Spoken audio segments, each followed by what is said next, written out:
indicator lights that you can program inside the Pod 300 to whatever you want. So I'm going to solder a couple wires off of one of these indicator lights, and then we can have set up so it is a shift light up on the dash. So it's a little brighter than these, because these are not that bright, and it is not super easy to see these light up. Okay, so there's how it sits. So you have a yellow, red, green. I think it goes yellow, green, red LED in there. Okay, so I'll give you guys a little status update. I'm going to unscrew these screws, and unfortunately this tab is broken, but I think we can hot glue that back in there. You can see there's just two prongs. We want to be careful not to break the solder over here at this end. Okay, so anyway, that's what the inside of a Pod 300 looks like from Dynojet. Okay, I'll see if I can get it working. I'll take these screws out. We'll see what it looks like on the other side. So give me a minute. Let's get these screws out of here.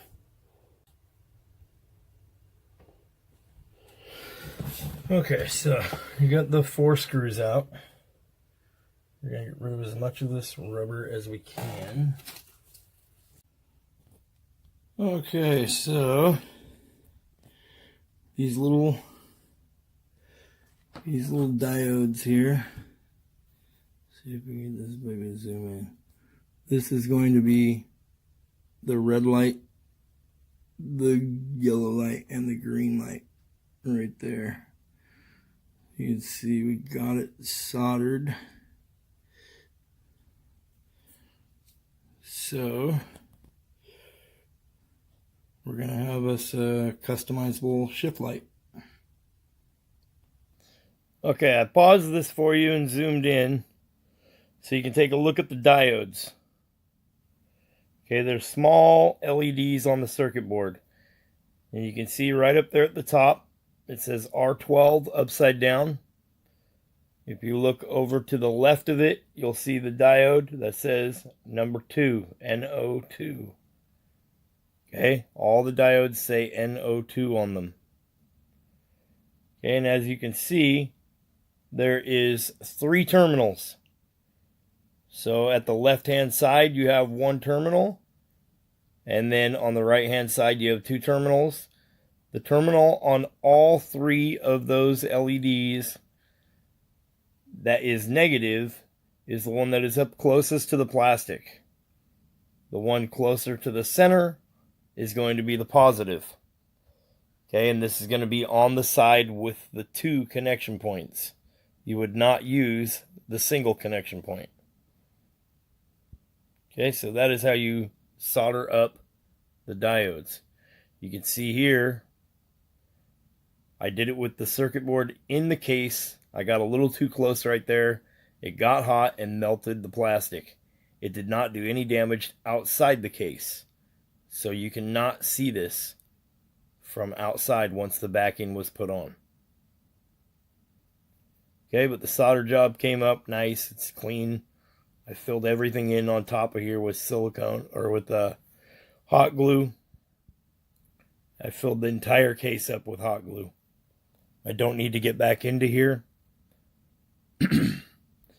And when I was talking about fixing this unit, there was nothing wrong with it. It was simply unplugged. Someone had ripped the back off.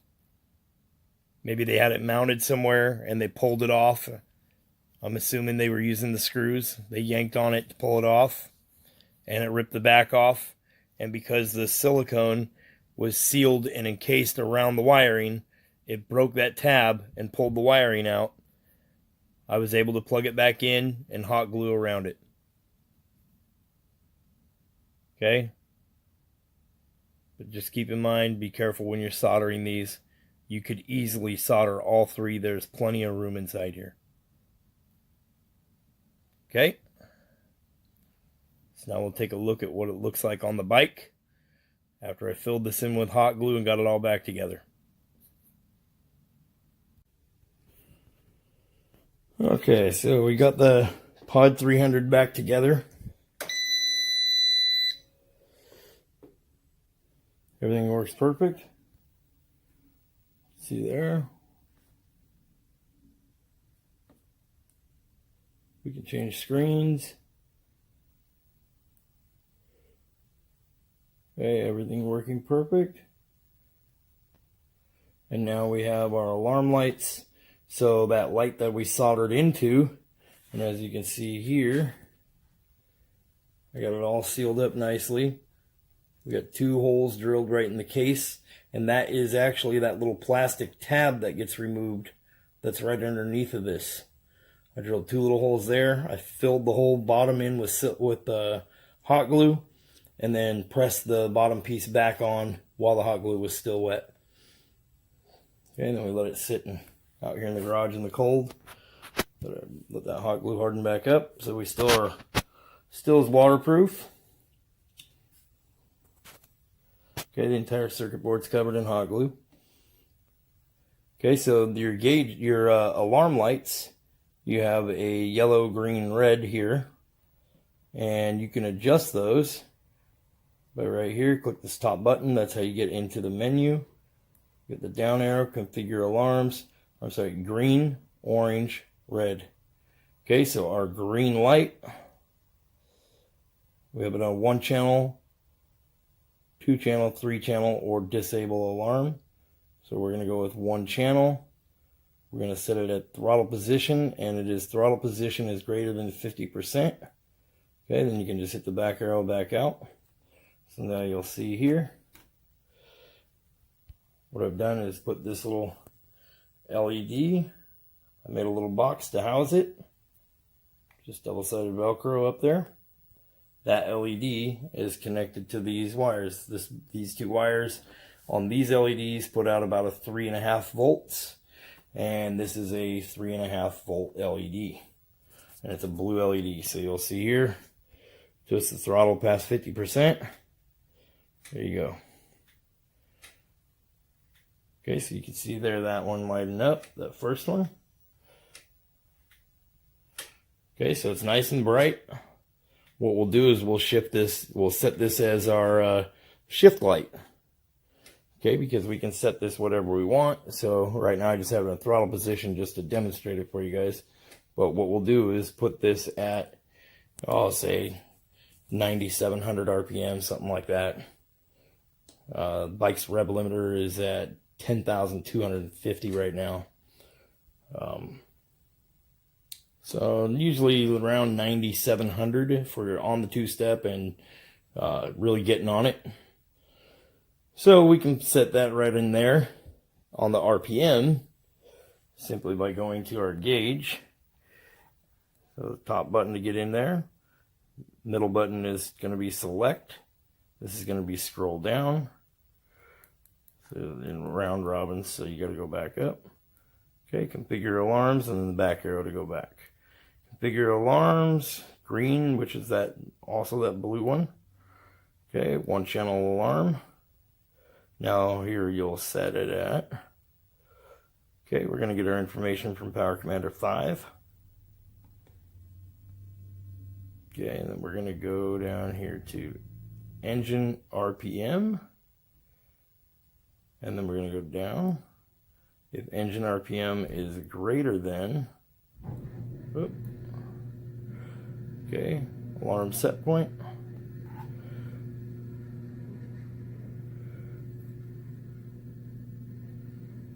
Okay, we can turn this up to whatever we want.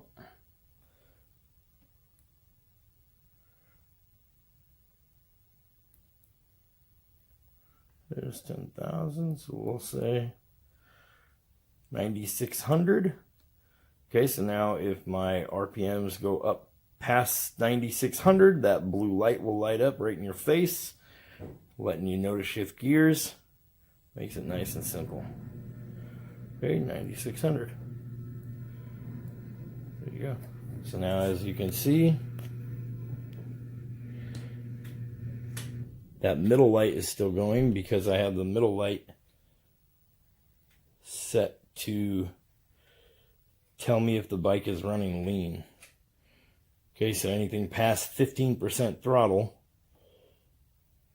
and if the bike goes into 14.0 air to fuel ratio, then that light lights up.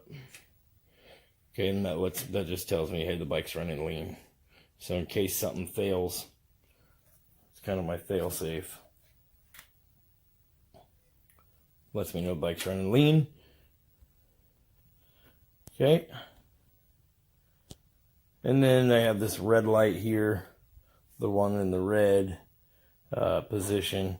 I have that one set at temperature, so if the bike gets above 125 degrees, then that light comes on and lets you know that the bike's above 125. Okay, so there you go. Built a custom shift light from a Pod 300. Okay, that's how it's done. So if you got any questions,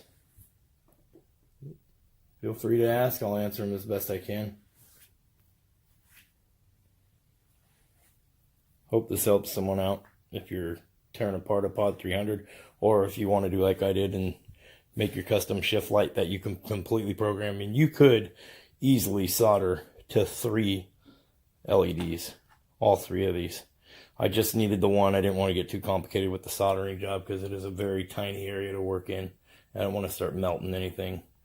So I wasn't being greedy. I got that one to work right. But you could solder to all 3 of these and have 3 different brighter LEDs because these are not bright at all. Anyways, I hope that helps someone out. You guys have a good day. Thanks for watching. Peace. Perfect.